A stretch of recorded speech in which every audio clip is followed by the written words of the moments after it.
What's going on? LS3T, man. We back with another video. So y'all see what we got in the background, man. ZL1, big 5th gen energy. But today, we gonna turn a different page on the video today. Today, I'm gonna talk about why the 5th gen ZL1 got the short end of the stick.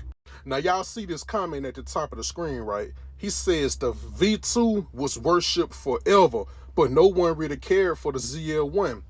No, I ain't gonna lie. It's some truth to that. There is some truth to that, and I'm gonna explain to y'all why. Now, with the ZL1 coming in 2012, that puts it in a bad spot automatically from the jump. See, the timing was kind of off with the ZL1 release. Now, if the ZL1 would have came out in 2009 next to the ZR1 and the CTS V2, it would have had a better chance of thriving.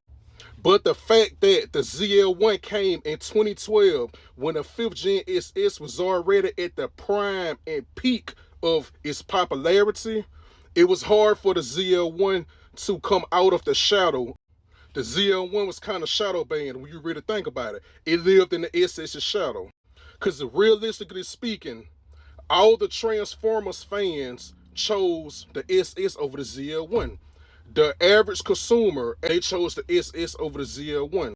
You also had the performance guys that took the cheaper route by buying the SS and pro-charging it or throwing the Whipper supercharge on top of it and making more power than the ZL1. Now, second scenario, let's say the ZL1 came out in 2009. In 2009, it would have to share the spotlight with these two titans right here, the Z06 and the ZR1. By 2009, the Z06 was the king. The ZR1 had just came, but the ZR1 instantly took off.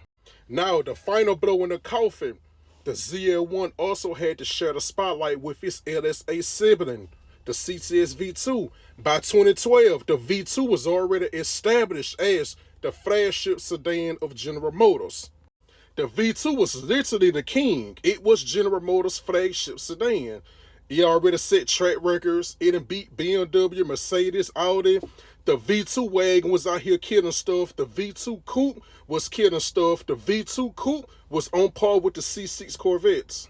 So the conclusion was the ZL1 was literally overshadowed by the 5th gen SS due to the Transformers hype.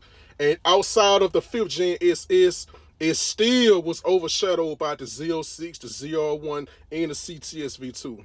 But outside of that, the 5th gen ZL1 still made a lane for itself, and it dominated that lane. It stood 10 toes down and held its own. We can't take that from the ZL1. The ZL1 was a monster during its time. It definitely held his own in the 2010s. We can't take that away from it. The ZL1 is still the icon. It's still the legend. At the end of the day, it's still the 5th gen. It just was overshadowed by the SS.